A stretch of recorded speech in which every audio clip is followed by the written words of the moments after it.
Χρυσή Αυγή είναι κομμάτι που υποκλίνεται στη μεγαλοεργοδοσία, υπερασπίστρια του συστήματος της εκμετάλλευσης ανθρώπου από άνθρωπο. Είναι ενταγμένη στο σύστημα ως το μεδούλι. Μπορεί να κλείνει τους κλέφτες σε κάθε πτώση και να πουλάει εικόνα ένα ψευτοτσαμπουκά στους αδύνατους, αλλά για τους κλέφτες του πλούτου που παράγεται με τον ιδρώτα του λαού δεν λέει κουβέντα. Με τις θέσεις της εξαπλώνει τη φτώχεια, οξύνει την εκμετάλλευση, πολλαπλασιάζει τις στρατιές ανέργων, ενισχύει το σύστημα που εξαθλιώνει το λαό. Το ναζιστικό μόρφωμα της Χρυσής Αυγής είναι εχθρός των εργαζόμενων. Φοβούνται το ταξικό εργατικό κίνημα. Δεν αναγνωρίζουν την ταξική πάλη τα δικαιώματα των εργαζόμενων. Βρίσκονται απέναντι στους αγώνες, στις κατακτήσεις που έχουν πάνω τους το αίμα του λαού. Σκορπούν το δηλητήριο του ρατσισμού. Σηκώνουν μπόι απέναντι στους μετανάστες. Χτυπάνε τους αδύνατους.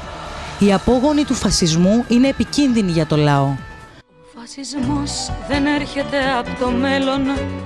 Καινούριο κάτι να μας φέρει.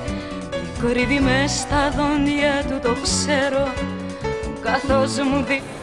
Και από τη σημερινή μεγάλη συγκέντρωση των σωματείων της ζώνης και των υπόλοιπων ταξικών αγωνιστικών σωματείων του Πειραιά στέλνουμε το μήνυμα στην ομάδα των εφοπλιστών και των μεγαλοεργολάβων που τους σπονσοράρουν ότι δεν μπορούν να μας τρομοκρατήσουν, δεν μπορούν να μας στείλουν σπίτια μας με τέτοιες ενέργειες και τακτικές.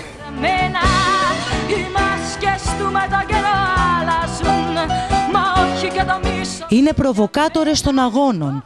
Περιοδεύουν απεργοσπαστικός μηχανισμός σε βιομηχανικές ζώνες και χώρους δουλειάς.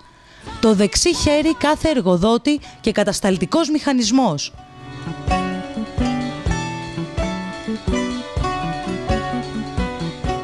Κυνηγάνε όποιον τολμάει και σηκώνει κεφάλι κόντρα στα αντιλαϊκά και στα αντεργατικά μέτρα. Κυνηγάνε αυτούς οι οποίοι τολμάνε σε αυτές τις δύσκολες συνθήκες να σηκώσουν το ανάστημά τους, να οργανώσουν το λαό στις γειτονιές και στα συνδικάτα, να μην υπογραφτούν συμβάσεις για χαμηλότερα μεροκάματα, να μην κοπεί ένα ρεύμα, να μην γίνει καμία κατάσχεση κανενός σπιτιού. Αυτούς κυνηγάνε, αυτούς έχουν στο στόχαστρο. Κάνουν τη βρώμικη παρακρατική δουλειά, αυτή που δεν μπορεί να κάνει το επίσημο κράτος. Σε κάθε τόπο δουλειάς, σε κάθε εργοστάσιο, σε κάθε λαϊκή γειτονιά να βρίσκουν τείχος, να συναντούν μία αγνό, οι εργαζόμενοι να τους απομονώσουν οργανωμένα. Κανένας φόβος απέναντι στους μηχανισμούς του κράτους.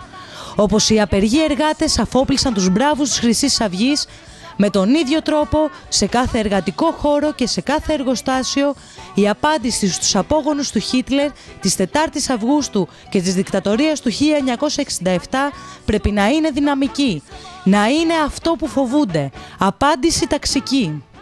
Πατώντας πάνω στην ανεμελιά σου